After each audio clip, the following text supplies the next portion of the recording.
স্বামী, তুমি আমাকে ছেড়ে কোথায় চলে গেলে? আমি কি করে তোমার এই ছোট্ট মেয়েটাকে নিয়ে থাকবো গো? আমার কথা একটা বারও ভাবলে না। আমি কি করে থাকবো? কি করে সংসারটা চালাবো? কাঁদিস না শেফা, কাঁদিস না। মেয়েটাকে নিয়ে নিষ্কের এই বড় লিচু গাছটা আছে তো, এই লিচুগুলো তুই বিক্রি করে সংসারটা চালিয়ে নিতে পারবি। ও মামা, তুমি ঘরের মধ্যে মন খারাপ করে বসে আছো? আমার যে খুবই খিদে পেয়েছে, সকাল থেকে কিচ্ছু খাইনি। তুমি তো কিছু রান্না করনি। আমি যে আর খিদের জ্বালা সইতে পারছি না মা, আমাকে কিছু খেতে দাও না মা। মারে, তোর বাবার রেখে যাওয়া যে টাকাগুলো ছিল সে টাকাগুলো তো শেষ হয়ে এসেছে। এখন যে আর আমার কাছে কোনো টাকাই নেই। কিভাবে যে বাজার করব? রান্না করার মতোও তো কিচ্ছু নেই। ভাবছি গাছের লিচুগুলো বিক্রি করে যদি কিছু টাকা আসে তবে বাজার করে আনবো। মা, আর কাঁদিস না। এরপর শেফা শিয়ালিনী তার মেয়ে মিনাকে সঙ্গে নিয়ে গাছের লিচুগুলো পাড়তে থাকে। লিচুগুলো পাড়া হয়ে গেলে সবগুলো বাজারে নিয়ে যায়। লিচু আছে গো লিচু, কে কে নিবে নিয়ে যান। গাছের তরতাজা মিষ্টি মিষ্টি লিচু, আমার নিজের গাছের মিষ্টি লিচু, খুবই মিষ্টি লিচু, খুবই সুস্বাদু। কে কে নিবেন নিয়ে যান, অনেক কম দামে পাবেন, নিয়ে যান। হ্যাঁ গো শেফা দিদি, তোমার গাছের লিচুগুলো তো বেশ তরতাজা দেখছি। শুনেছি তোমার গাছের লিচুগুলো নাকি খেতে খুবই সুস্বাদু। তো কত করে বিক্রি করছো? আমাকে 100 লিচু দাও তো, আমি তোমাকে টাকা দিচ্ছি।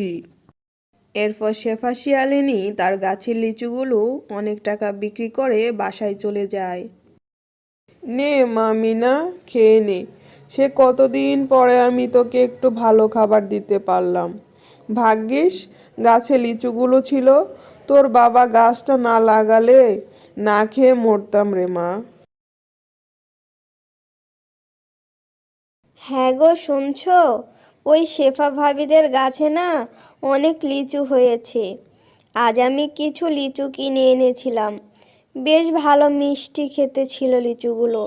তো তুমি কিছু লিচু ওদের গাছ থেকে নিয়ে আসতে পারবে? ওরা লিচু বিক্রি করে অনেক টাকা পায়। দেখো বউ, মিচকে মরে যাওয়ার পরে শুনেছি ওর বউটা অনেক কষ্ট করে সংসারটা চালাচ্ছে লিচুগুলো বিক্রি করে। তুমি ওদিকে আবার নজর দিও না, আর এত লোভ করো না। আমি তোমাকে টাকা দিব, তুমি লিচু কিনে খেও। মা মিনা, আমি লিচুগুলো নিয়ে বাজারে যাচ্ছি বিক্রি করতে।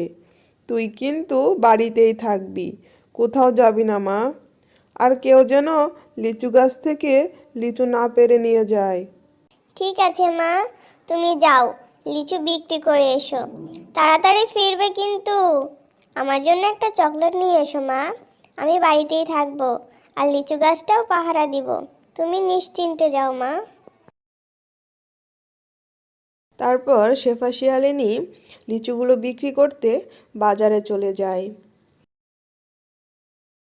কিছুক্ষণ পর মুন্নি শিয়ালিনী আসে। আরে মিনা, তুমি এখানে বসে বসে কি করছো?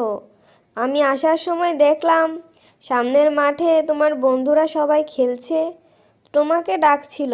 আর তোমার মা কোথায় গেছে? মা তো বাজারে লিচু বিক্রি করতে গিয়েছে। আমাকে বলেছে লিচু গাছটা পাহারা দিতে। তাই আমি বাড়িতে বসে বসে লিচু গাছ পাহারা দিচ্ছি, যেন কোনো চোর এসে লিচু না নিতে পারে। আহারে, বাচ্চা মানুষ, তোমার বন্ধুরা কি সুন্দর খেলছে, আর তুমি কি না বাড়িতে বসে গাছ পাহারা দিচ্ছ? আমি তোমার লিচু গাছ পাহারা দিচ্ছি, তুমি খেলতে যাও সোনা। এভাবে মুন্নি শিয়ালিনী মিনাকে ভুলভাল বুঝিয়ে খেলতে পাঠিয়ে দেয় এবং এই সুযোগে শেফা শিয়ালিনীর লিচু গাছ থেকে সকল লিচু পেড়ে বাসায় নিয়ে চলে যায়।